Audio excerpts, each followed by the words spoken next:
speeding up metabolism for a lot of us might be means losing body fat, but all fat isn't created equal. I want you to talk about the different kinds of fat and how the body decides, if you will, where to deposit what. Okay.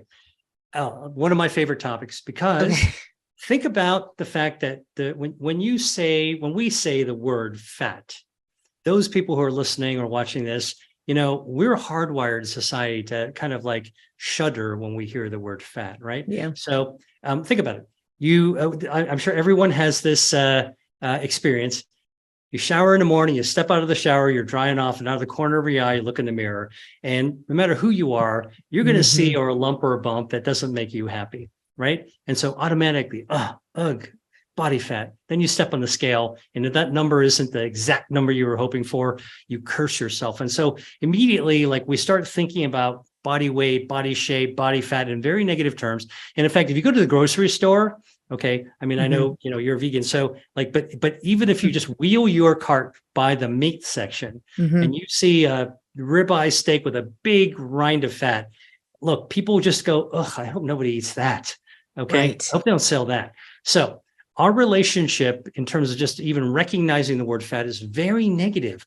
But in fact, there is a time in our lives where fat is nothing but good. And that's when we see a baby, a big, fat, chubby baby is a healthy baby. Right. It doesn't make us shudder. It makes us smile. Yeah. Right. Yeah. Just that I watched your face. The moment the image came to your face, we smile. So we know that fat can't be all bad. So this led to the research I did to try to figure out, okay, what's the dope on fat? All right. Well, it turns out that fat is not all created equal. We've got two different colors of fat. The same way that, if you've ever had to paint a room, the walls of your room, what do? You go to the paint store, you go to the paint section, they've got all these swatches of colors. And let's say someone told you to paint your room in two colors. You might pick one swatch and then another swatch, and then you bring the paint cans home, and then your brushes have to be different colors. Same way that fat is created in our body. There's two colors of fat. There's white fat and there's brown fat. And white fat is the stuff you see under your chin, under your arm. It's the muffin top. It's on the thigh. It's on the butt. That's the stuff that we can see in the mirror, and the stuff that we usually want to get rid of. Okay. But the things we see with the white fat, the part we see isn't the most dangerous stuff. It might be the least pleasing, but it's not the most dangerous to your health. The most dangerous to your health is white fat that's stuffed inside the tube of your body. So whether you're a big bodied person or a thin person with a thin tube for a body, you can stuff extra body fat in there. And that extra body fat is dangerous. And so that's the part that you want to get tame or burn down. And then brown fat is the other kind of fat that is not lumpy bumpy. You can't see it in the mirror. And it's really interesting because it was only discovered in humans in the last decade or two. It's paper thin. It's down the side of our neck. It's behind our breastbone, a little bit under our arms, a little bit in our bellies.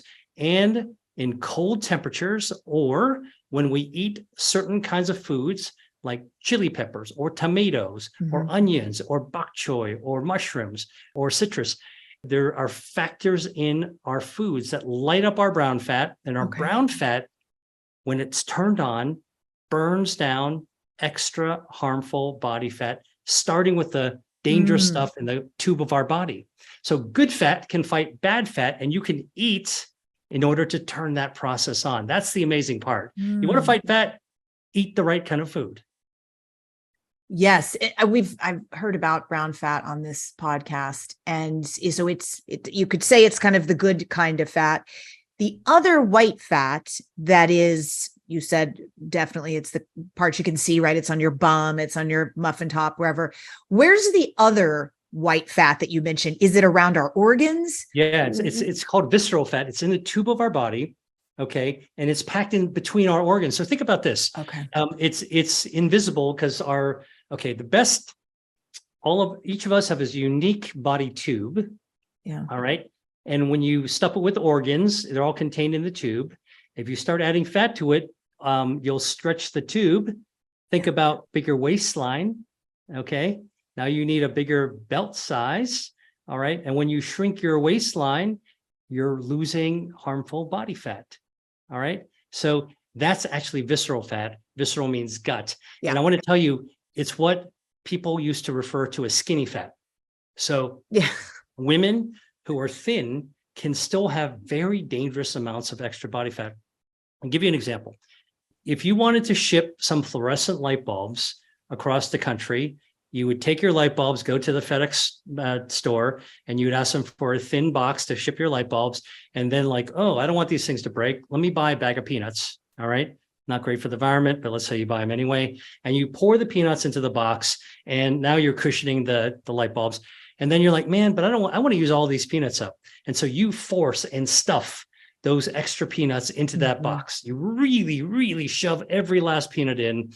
All right. Now that box is pretty darn stuffed with peanuts.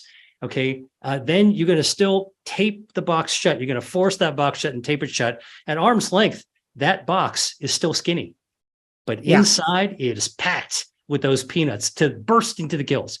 That's what skinny fat is. And so thin people also need to worry about excess harmful body fat. Yeah. And thin people can actually change their metabolism because they're building this up. And by the way, you know where the first place that this fat forms?